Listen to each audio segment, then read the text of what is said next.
আমি দাঁড়িয়ে রয়েছি বাংলাদেশের একমাত্র রেলওয়ে সেতু, যেখানে একসময় রেলের পাশাপাশি বাস, ট্রাক, রিক্সা সহ যে কোনো ধরনের ভারী যানবাহন চলাচল করত। এই হচ্ছে সেই তিস্তা রেলওয়ে সেতু।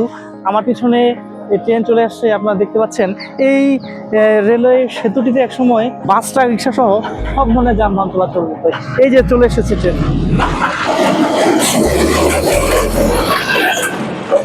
এই বসে রয়েছি এই রেল সেতুর পাটাতনে। একসময় পুরো রেল সেতু জুড়ে এই যে আমি বসে রয়েছি, এর পাশাপাশি এই যে মাঝখানে রেল লাইন রয়েছে এবং এর দুপাশেই পুরো অংশ জুড়ে লোহার পাটাতন ছিল।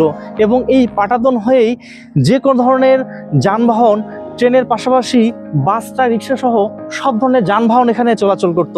পরবর্তীতে এই সেতুটি অনেকটা ক্ষতিগ্রস্ত হয় 2012 সালে। এখানে ট্রেনের পাশাপাশি অন্য যে যানবাহনগুলো ছিল এগুলোর চলাচল বন্ধ করে দেওয়া হয় এবং বর্তমানে শুধুমাত্র এই রেল সেতু দিয়েই রেল চলাচল করতেছে।